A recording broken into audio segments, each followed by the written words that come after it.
This is WFYI News Now. It's Monday, December 1st, and I'm Sarah Neal Estes. Here are today's top stories around central Indiana. Indiana lawmakers returned to the Statehouse today to discuss redrawing congressional maps. As Eric Weddle reports, the move comes after state Republican leaders faced intense pressure to eliminate Democratic seats.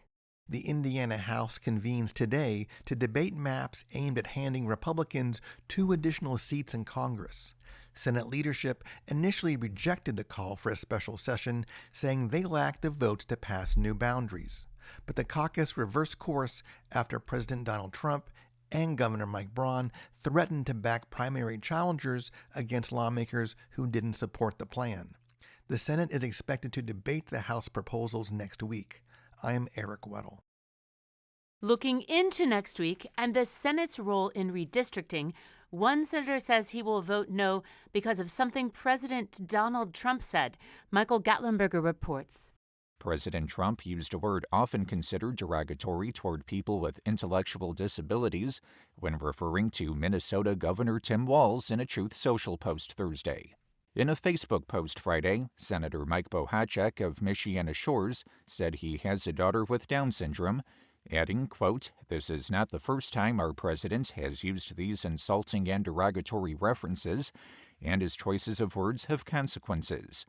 Bohacek also suggested that the president, quote, "use the next 10 months to convince voters that his policies and behavior deserve a congressional majority." I'm Michael Gatlinberger.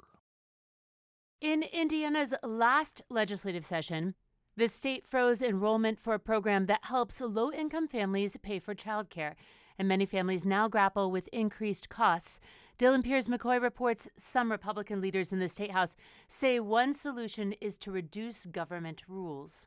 Lawmakers shared ideas for how to address the state's crisis in affordable childcare at an Indiana Chamber of Commerce panel ahead of the legislative session. Senate President Pro Tem Roderick Bray, who leads Republicans in the chamber, said state efforts to improve quality have fueled the high cost of childcare. We tried to add quality and safety to the daycare and preschool programs, which is a laudatory goal. But when you do that, you make it more expensive. Bray says pushing for higher quality care for infants, toddlers, and preschoolers, quote, choked off the supply of options for families. Bray says lawmakers aim to deregulate childcare to make it less expensive. I'm Dylan Piers-McCoy. The trial of former Fox Sports analyst Mark Sanchez has been delayed until next year. Sanchez's request for a continuance was approved by a judge last week, moving the jury trial date from this month to March 12, 2026. The former NFL quarterback faces several misdemeanor charges and a felony battery charge after an altercation with a truck driver over a parking spot in downtown Indianapolis last October. In recognition of World AIDS Day, the Damien Center will commemorate people who died and celebrate survivors at events this week in Indianapolis. Zach Castle reports. The HIV/AIDS epidemic is still ongoing even as the federal government and Indiana cut funding for critical health care and research. Alan Witchey is the CEO of the Damien Center in Indianapolis. We have all the science, all the technology and the tools needed to stop the spread of HIV in our country and really around the world. And yet here we are reducing funding. Events include a remembrance ceremony Monday morning.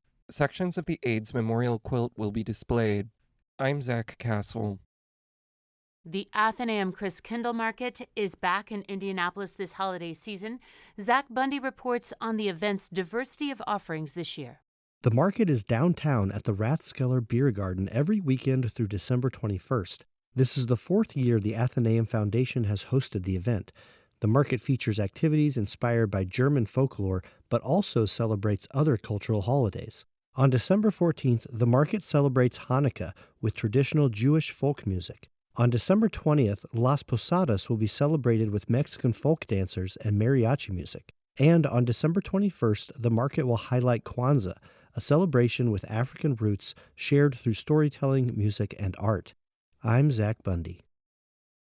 Now that it's completed its first perfect season in school history, the Indiana University football team will play Ohio State in the Big Ten Championship game next Saturday night in Indianapolis.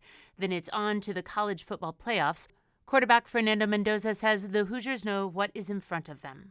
Coaches, support staff, players, we've all worked our entire lives to get to this point.